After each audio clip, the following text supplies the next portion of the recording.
Hello students, welcome to the Child World. Today I am going to teach you mathematics for class 4th as well as class 5th, which is common topic division. Class 4th की book में chapter number 4 में division दिया गया है और class 5th की book में chapter number 3 में मल्टीप्लिकेशन के साथ डिवीजन दिया गया है। चलिए स्टार्ट करते हैं। आप लोगों के बोर्ड पे एक क्वेश्चन दिख रहा है डिवाइड का, 320 डिवाइडेड बाई 6। चलिए डिवाइड करते हैं, 6 का मल्टीप्लाई करते हैं कि 32 से ज़्यादा ना हो। 6 का टेबल पढ़ते हैं। 6 1 जा 6, 6 2 जा 12, 6 3 जा 18, 6 4 जा 24, 6 5 जा 30, 6 6 जा 36। 6 5 जा 30 और 6 6 जा 36। 36 ज़्यादा हो जा रहा है तो हम लोग क्या करेंगे, 6 5 जा 30, 2 आ गया और यहाँ से एक जीरो को यहाँ पे एज इट इज उतार लेंगे। फिर से 6 का टेबल पढ़िए। 6 3 जा 18 और 6 4 जा 24। 18 कम है, 24 ज़्यादा हो जाए, इसलिए 6 3 जा 18। यहाँ जीरो, यहाँ 8 1 कैरी लेंगे, 10 हो जाएगा और 10 में से 8 को सब्ट्रैक्ट करेंगे, 2 आएगा। यहाँ 1 1 0 हो जाएगा, तो आ गया। अब चलिए जानते हैं डिवाइड में कौन सी चीज क्या होती है। इसको हम लोग बोलते हैं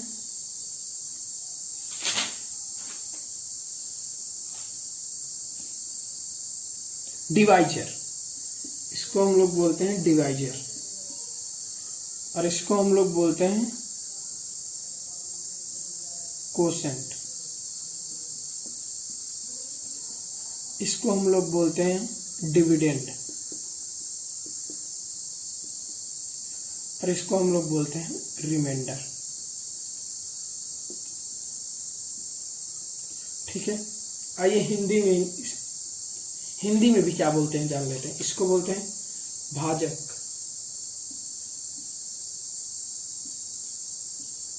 इसको बोलते हैं भाज्य, डिविडेंड को बोलते हैं भाज्य और कोसेंट को बोलते हैं भागफल और रिमाइंडर को बोलते हैं शेषफल। ठीक है, भाजक, भाज्य, भागफल, शेषफल। ठीक है, चलिए अब हम लोग, आप लोगों को पता लग गया डिवाइजर किसे कहते हैं, डिविडेंड किसे कहते हैं, कोसेंट किसे कहते हैं और रिमाइंडर किसे कहते हैं। चलिए प्रॉपर्टीज के बारे में बात करते हैं। Properties of division. Property number 1, when a number is divided by itself. किसी भी नंबर को हम उसी नंबर से डिवाइड करते हैं तो जो कोसेंट होता है, भागफल जो होता है वो हमेशा 1 आता है और रिमाइंडर जो होता है, शेषफल जो होता है वो हमेशा 0 आता है। जैसे एग्जांपल समझते हैं, जैसे 5 डिवाइडेड बाई 5, डिवाइड करेंगे तो 5 1 जा 5, 0 आ गया। रिमाइंडर क्या आ गया, 0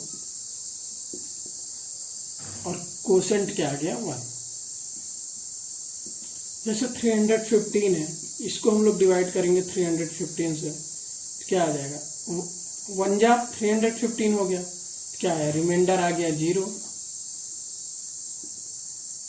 और कोसेंट आ गया 1। ठीक है, ये थी आपकी पहली प्रॉपर्टी। चलिए प्रॉपर्टी नंबर 2 के बारे में बात करते हैं।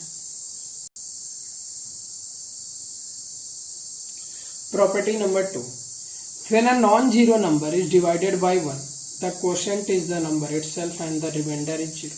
अगर कोई भी नॉन जीरो नंबर है, जीरो को छोड़ के किसी भी नंबर को अगर हम 1 से डिवाइड करते हैं, जो हमारा कोसेंट होता है, भागफल होता है, वो हमेशा वही नंबर आता है जिस नंबर में हम लोग 1 से डिवाइड करते हैं और जो रिमाइंडर होता है वो हमेशा क्या आता है, 0 आता है। जैसे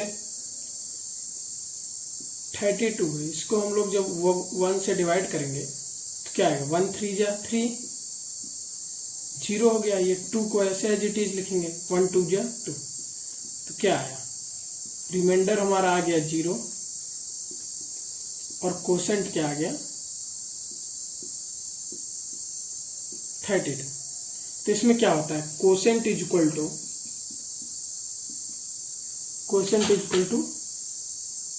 डिविडेंड, जिसमें हम लोग डिवाइड करते हैं। ठीक है, और जो रिमाइंडर होता है वो क्या होता है, 0 होता है और कोशेंट क्या होता है, वही नंबर होता है जिस नंबर में हम लोग डिवाइड करते हैं। चलिए अब बात करते हैं प्रॉपर्टी नंबर 3 के बारे में, जो कि लास्ट प्रॉपर्टी है। Hello property number 3 and last property. When 0 is divided by any number, the quotient is always 0। अगर हम किसी भी नंबर को 0 से डिवाइड करते हैं, जो हमारा भागफल आता है वो हमेशा 0 आता है। जैसे एग्जांपल,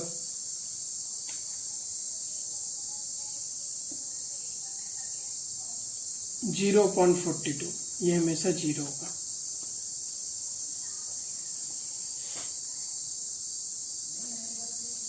जीरो 0.12, ये हमेशा 0 होगा। 0.72, ये हमेशा 0 होगा।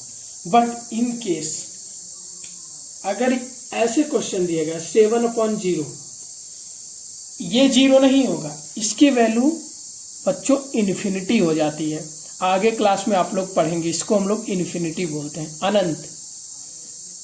ऐसे आप लोग अगर 7/0, 2/0, 1/0 दिया गया है तो इसकी वैल्यू 0 कभी नहीं होगी, 0 के बराबर नहीं हो सकती है, तो ये गलत हो जाएगा। अगर 0 जिसे हम बोलते हैं न्यूमरेटर में है, डिनोमिनेटर में कोई नंबर दिया गया है, तब वैल्यू 0 होती है। अगर 0 डिनोमिनेटर में है तो वैल्यू कभी भी 0 नहीं होती है। ये थी प्रॉपर्टी नंबर 3। अब हम लोग बात करते हैं division of A number by 10, 100 and 1000।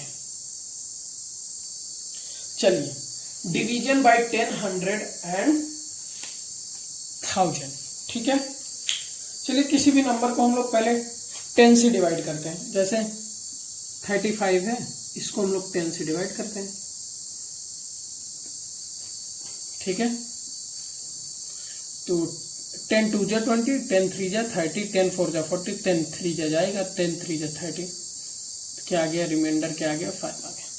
अगर हम लोग किसी भी नंबर को 10 से डिवाइड करते हैं तो जो हमारा रिमाइंडर होता है वो हमेशा वंस प्लेस होती है, ओनली वंस प्लेस का रिमाइंडर होता है, हमेशा एक ही प्लेस का रिमाइंडर होता है, ठीक है। अगर हम किसी भी नंबर को 100 से डिवाइड करते हैं, जैसे 363 डिवाइडेड बाई 100, तो 100 2 जा 200, 100 3 जा 300, 4 जा 400 हो जाएगा, तो 3 जा कितना हो गया, 300। देखिए, अगर हम किसी भी नंबर को 100 से डिवाइड करते हैं तो रिमाइंडर जो होता है वो टेंस प्लेस तक आता है। ये वंस प्लेस है और ये टेंस प्लेस है, तो रिमाइंडर हमेशा क्या तक आता है, टेंस प्लेस तक आता है, टेंस प्लेस।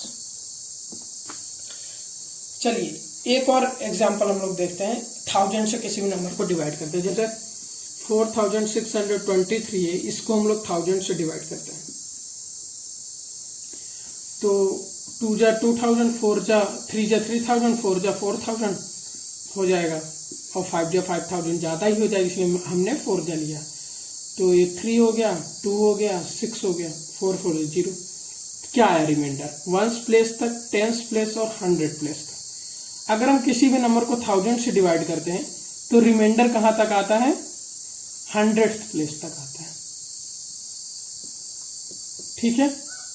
बस यही कॉन्सेप्ट था इसमें कि किसी भी नंबर को अगर 10 से डिवाइड करते हैं तो रिमाइंडर वंस प्लेस तक आता है, किसी भी नंबर को अगर 100 से डिवाइड करते हैं तो रिमाइंडर टेंस प्लेस तक आता है, किसी भी नंबर को 1000 से डिवाइड करते हैं रिमाइंडर 100th प्लेस तक आएगा, और किसी भी नंबर को हम लोग 10,000 से डिवाइड करेंगे रिमाइंडर 1000 प्लेस तक आएगा। ऐसे ऐसे रिमाइंडर की वैल्यू इंक्रीज करती जाती है। चलिए, अब हम लोग बात करते हैं relation between multiplication and division के बारे में। Relation between multiplication and division, मैं आप लोग के सामने एक फॉर्मूला लिख रहा हूं, उसको आप लोग ध्यान से नोट कर लीजिएगा। डिवाइजर इंटू कोशेंट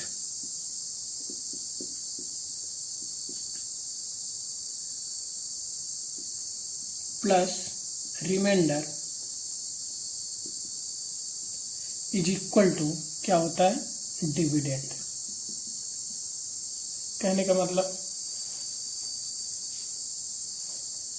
भाजक इंटू भागफल प्लस शेषफल इज इक्वल टू क्या हो जाएगा, भाज्य।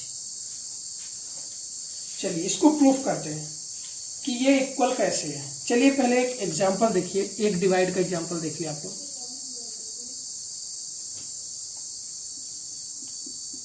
जैसे कोई भी नंबर 18 है, कोई भी नंबर 18 है, इसको हम लोग 3 से डिवाइड करते हैं, ठीक है। तो 18 मत लीजिए क्योंकि ये पूरा पूरा डिवाइड हो जाएगा 3 से। कोई भी नंबर ले लीजिए, जैसे 17 हो गया, इसको हम लोग 3 से डिवाइड करते हैं। तो 3 5 जा 15 होता है और 3 6 जा 18 होता है। तो 18 ज़्यादा हो गया तो 5 जा हम लोग 15 ले लेंगे, ठीक है। ये रिमाइंडर क्या आ गया, 2 आ गया। सब्ट्रैक्ट करेंगे तो 2 आएगा। तो ये क्या है, डिवाइजर है, और ये क्या है, क्वोशंट है। ये क्या है, रिमाइंडर है, और ये क्या है बच्चों, डिविडेंड है, ठीक है। तो इसको प्रूफ करते हैं। चलिए कि ये डिविडेंड के इक्वल कैसे आएगा। पहले डिवाइजर है, तो divisor into quotient plus remainder is equal to dividend. ये है, दिया गया है। चलिए यहाँ पे वैल्यूज रखते हैं। डिवाइजर की वैल्यू क्या है, डिवाइजर की वैल्यू 3 है, 3, और क्वोशंट की वैल्यू क्या है, 5 है, 3 इंटू 5, और रिमाइंडर की वैल्यू क्या है, 2 है, plus 2 is equal to dividend की वैल्यू क्या है, 17 है, 3 5 जा 15 प्लस 2 इज इक्वल टू 17, ठीक है। तो क्या हो, 17 इज इक्वल टू 17। प्रूफ हो गया कि divisor into quotient plus remainder की वैल्यू डिविडेंड के इक्वल होती है। ये प्रूफ हो गया। बस यही आप लोग को याद रखना है, ठीक है। आज की क्लास यहीं पे फिनिश करते हैं। नेक्स्ट वीडियो में हम लोग बात करेंगे multiplication of a 4 digit number, wide problems, इन सब के बारे में बात करेंगे, और अगले वीडियो में आप लोगों का ये डिवीजन का चैप्टर फिनिश हो जाएगा। Okay, thank you everyone.